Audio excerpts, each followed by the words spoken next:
Courting the youth vote. We'll tell you about the increasing efforts to woo young voters for this year's midterm elections, plus a live conversation with representatives from the college Republicans and college Democrats. Also, President Obama heckled.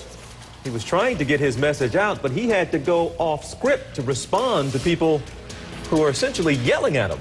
We'll tell you what they had to say and what he had to say in response. From the CNN Center, this is your CNN Sunday Morning. Top of the hour here now on this Sunday, October 17th. I'm TJ Holmes. I'm Kate Baldwin. Thanks for joining us this morning, everybody.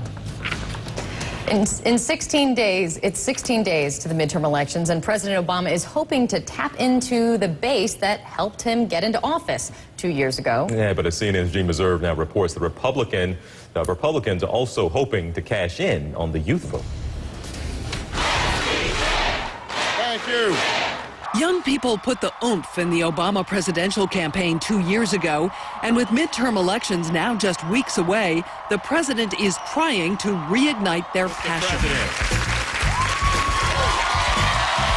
But as Obama appeared on MTV, young Republicans countered on Twitter, part of an aggressive GOP push for young voters. In this election cycle, certainly there are going to be a lot more students are wearing Fire Pelosi buttons and pins and stickers on campus than there were last cycle, and we welcome that. No doubt that this is a game-changer congressional election. At American University in Washington, a forum on the midterms.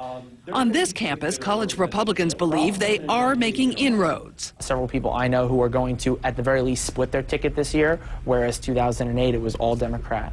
So I definitely think there's a shift. Many of the students at this gathering identify as conservative and Republican and say the economy is the reason why. When we look at the economy, we're going to be graduating in a few years. Can we get a job?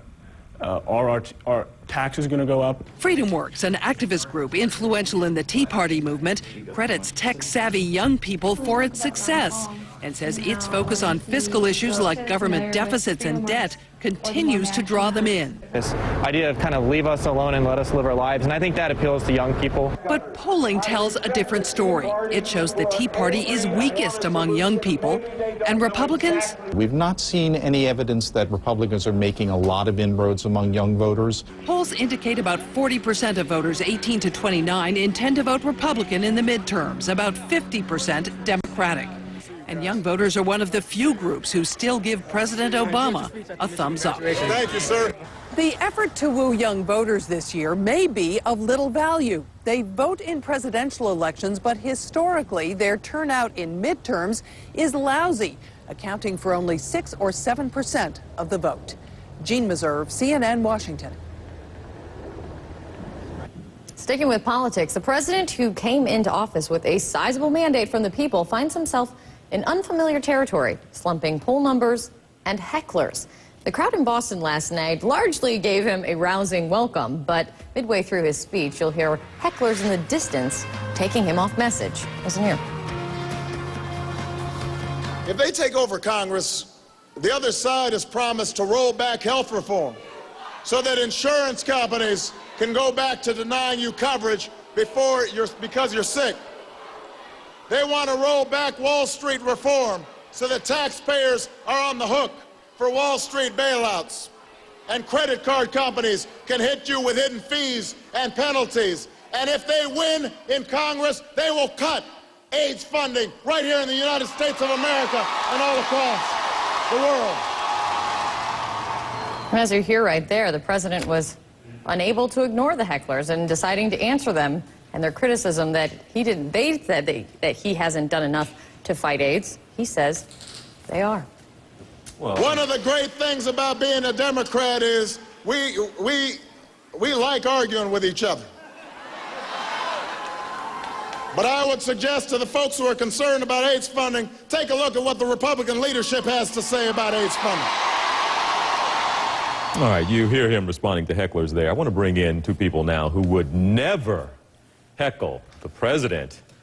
from the College National Republicans Committee. Rob Lockwood, he's the communications director for that group, and also Michael Worley is the communications director for the College Democrats of America. Look at those two guys. They would never be yelling at the president, I know. Gentlemen, good morning. Thank you both for being here. Michael, let me start with you and the Democrats. We keep hearing about this enthusiasm gap. Republicans are just more enthused about going to the polls this time around, and the young folks as well on the Republican side. Would you concede that point that Republicans right now, including young Republicans, are more excited than you young Democrats? Well, it's difficult to see that enthusiasm gap amongst the 300 people that attended the first meeting of the College Democrats at my university, American University in Washington, D.C.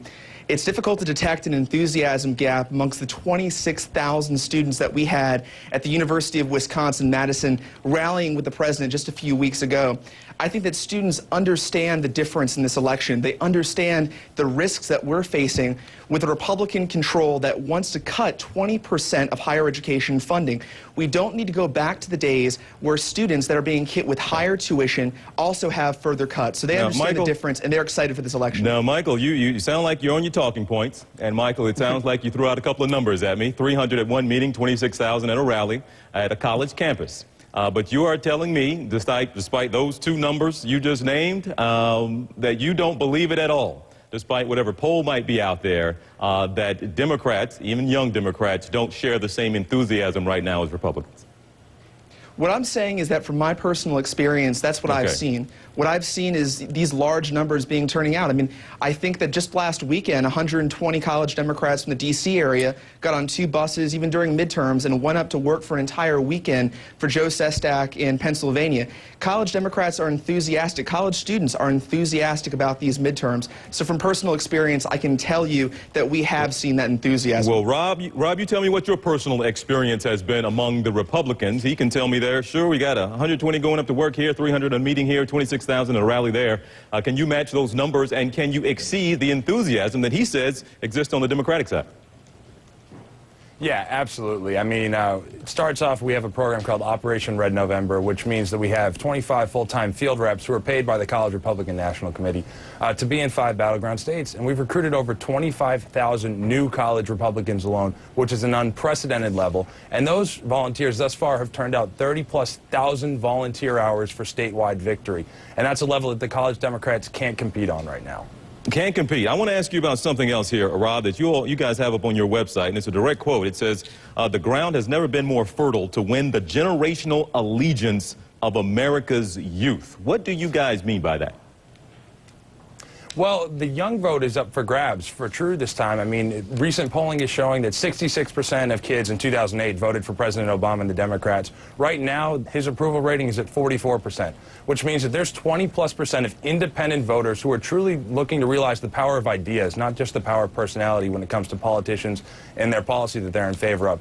And so when you win the generational attitude for college students, because those are the most formative years in terms of shaping a political opinion, so if you win their allegiance now and they believe in the ideas, it's relevant for 2010, it's relevant for 2012, 2014, and 2016 at least, and then everything's up for grabs again. So that's why we say it's fertile, because right now kids are looking to the power of ideas. Well, Michael and Rob, I want you all to listen to something. This is part of a campaign that the Republicans are doing right now, essentially calling for the youth who may have supported Obama last time around to essentially break up with him. And Michael, I'm going to ask you about it after we take a look at it.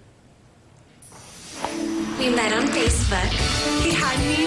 I hope it changed. You were the man. He hung out with Ashton Kutcher. He had an entourage. Diddy and Madonna. Our parents warned us about this. This is the one. The way you dropped the tray sent a chill down my leg. Then it occurred to us. He lied to us. Then you started spending all my money and telling me what to do all the time. There was flying around. I never see Big control freak. You wanted to be my doctor, my banker. Oh, this was Where the job's at? It's not me. Yeah, it's definitely you. Hashtag over. You can keep okay, Michael, let me bring you in. I guess no matter what, you could probably say it's pretty funny and kind of creative, but essentially playing to what a lot of young people can relate to, relationships where you were promised one thing by that college sweetheart or whoever it may be, and then you end up breaking up with them when you really find out about them. Do you find some truth to that, or in your experience, some of the young Democrats you deal with, that yes, we thought we were getting one thing with this hope and change, and we got something else?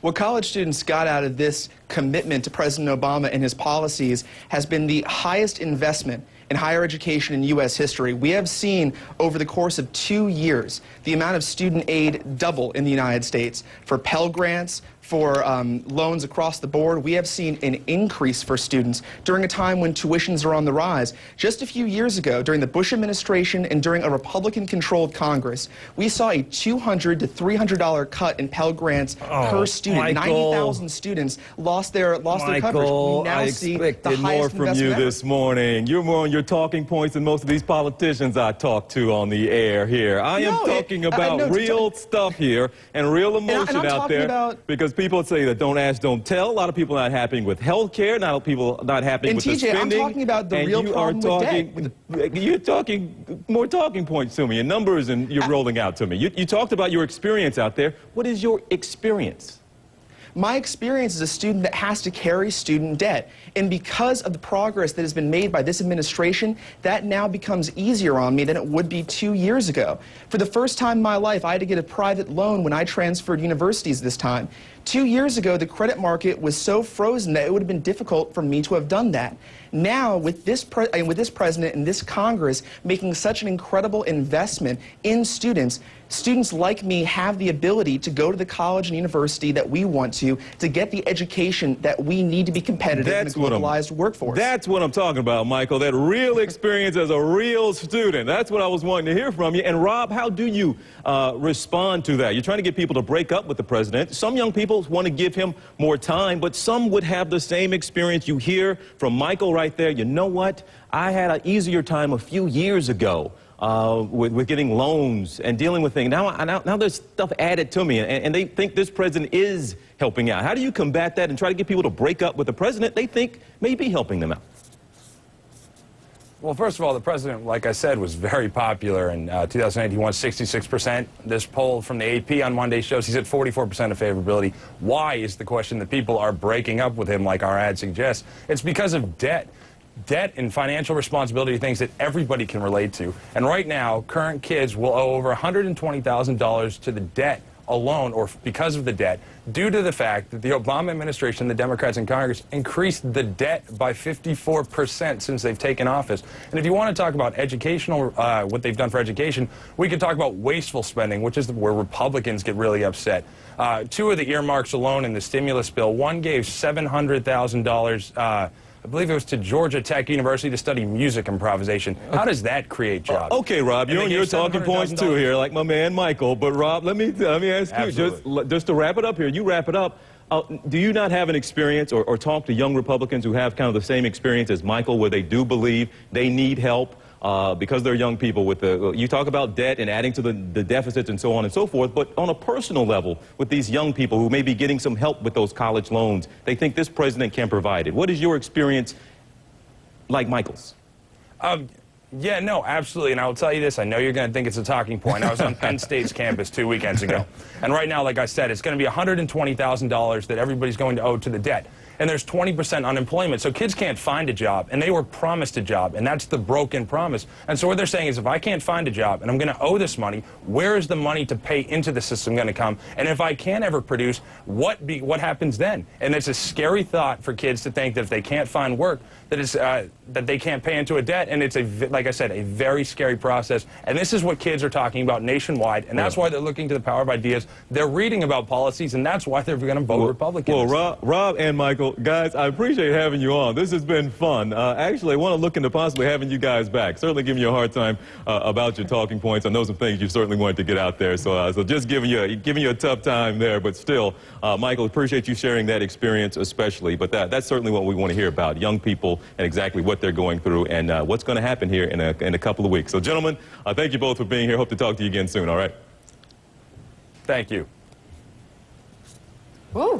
No, I like those guys. I like talking to young folks.